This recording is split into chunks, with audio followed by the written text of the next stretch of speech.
Today we are going to make some cut up beef into pepper steak. I'm using pre-cut beef fajitas that I bought at the kosher market, and I'm going to marinate them, let them sit a little while, and then I'm going to cook it.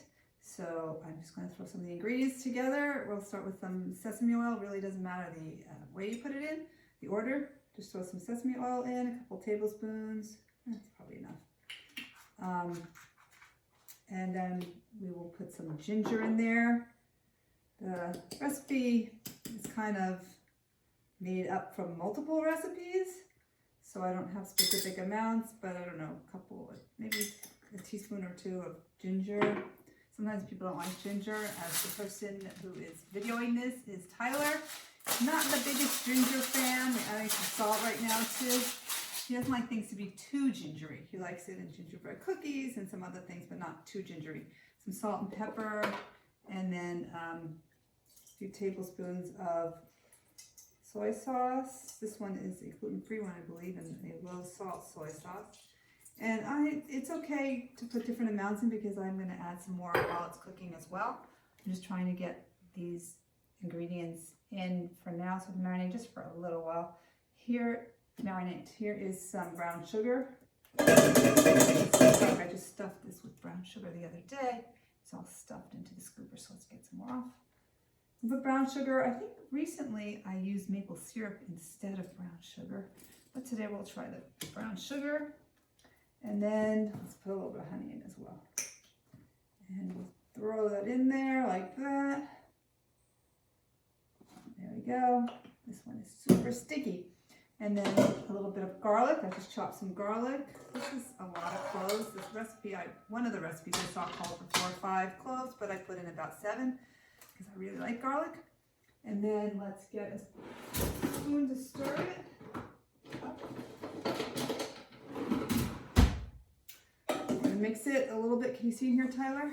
I'm gonna come a little closer and take a look in here. Just gonna mix it up like that. Okay, thank you.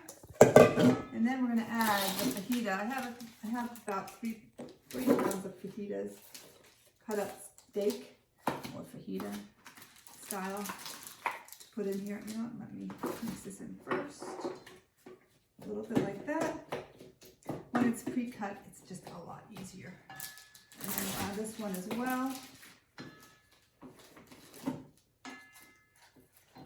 Get that out of the way. This out of the way. Put it over here. We will mix it. We will let it sit for about 10 minutes, and then we will turn back on the video, and then I'll start cooking it. Okay, so the meat's been resting, and while it was resting, I put some onions. You want to come take a look?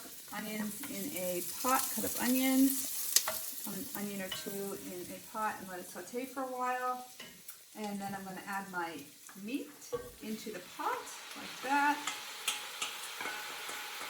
and I'm going to saute it for a little while, and then I'm going to let it sit in the onions sauteing for about an hour or so. And after an hour, I'm going to add more onion. I'm going to add cut up peppers. I like to use the colored peppers, not the green pepper. The green pepper is too strong, and my sister does not like green pepper. And then I'll add some more paprika, probably some more spices. I'll add a little bit of red wine, which I like to use my manischewitz because I love manischewitz. And then it's going to cook another hour or 2, or however long it looks like it needs to cook until it softens.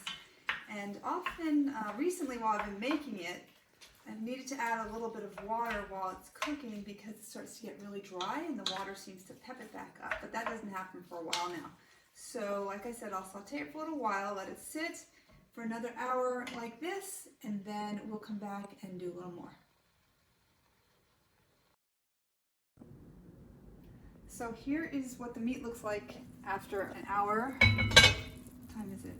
Yeah, about an hour or so of cooking. I'm going to be, like I said, although look at the nice juices in here. This is all from the meat. Comes out of the meat and the vegetables too, but there's not a lot of vegetables in there yet. Anyway, so I'm going to add the rest of the onions, like I had mentioned before, and then I'm going to add the pepper that I'd already cut up.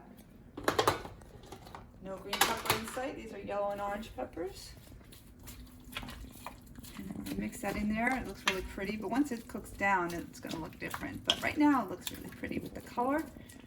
And then we're gonna add a little more paprika. I did, while it was cooking, I added some paprika and I added some garlic powder, a little more salt and pepper. Right now I'm going to add some wine. We always use the kosher wine as it's available and good. There we go. And usually I add more soy sauce, but I already did. I finished that bottle that I had. So we're good to go. And now all we have to do is let this cook for another hour or two.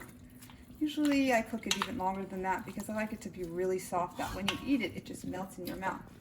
So this is my version of pepper steak. This was something my mother always made, and she learned it from her mother, Granny Fanny. And hopefully you'll learn to like it, or learn to make it, and you will like it as well. So I will show you the finished product in a few hours when it's done.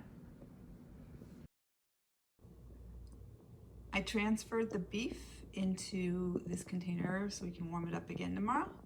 But this is the final result. It looks amazing, and I had a taste, and it's delicious and a little tiny bit sweet.